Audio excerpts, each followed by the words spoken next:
What's going on, my friends, my family, my fellow gamers? It's your only friend, these YouTube streets, Puerto77, back with another video. And yeah, if you're into American football, yeah, the Giants games was pretty much a disaster. But that's a conversation for another day.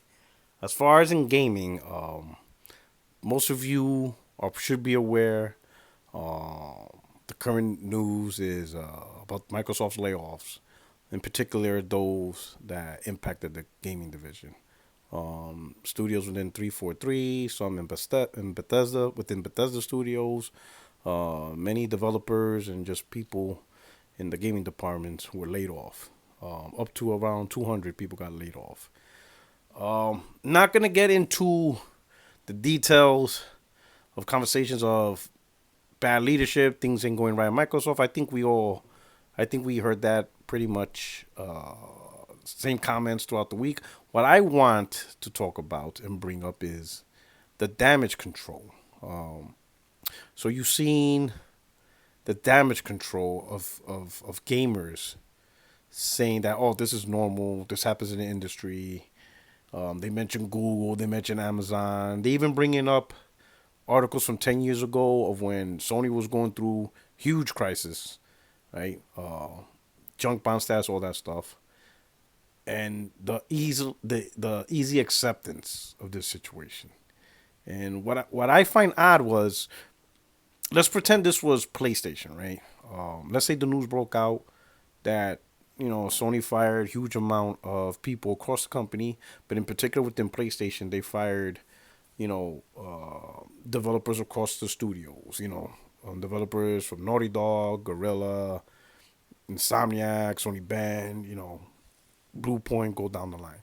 I would not be wasting my time bringing up the past. I wouldn't be trying to bring up articles of, oh, but look at Samsung. Samsung, fired 5,000 people, or bring up articles from a decade ago or 20 years ago from Nintendo or whatever. I don't get the point in that, because what I would focus is what does this mean in terms of game development, right? Game development doesn't get easier firing people. When you fire people from studios, you have less people, you have less expertise, and some of these people that got fired, they've been with those studios 5, 6, 7, 8 years. So you're talking,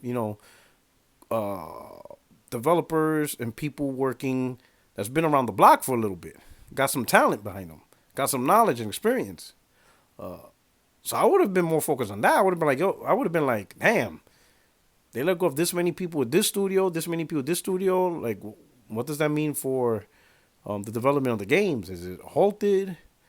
Are they canceling projects? Is this going to delay games? Like, those are the questions I would ask, and be like, and wonder the impact of content creation, game creation for the PlayStation 5. That's all I would care about. I would not give a damn about damage controlling the company's decision. That wouldn't have been in my best interest as a consumer of the PlayStation 5. As a consumer of the PlayStation 5, I would be concerned about the content I'm going to get on the PS5. So why would I care? I'm backing up a corporate decision that saves them money, or they worry about, whatever. I would just strictly worry about what would this mean in terms of the current projects and game development. Like, where do we go from here? How does game development and releasing games move forward from here? And those are the questions I would be asking. But oddly enough, I didn't see that in this real current scenario of Microsoft. No one's asking, with all these developers being fired and all the expertise, how does things move forward?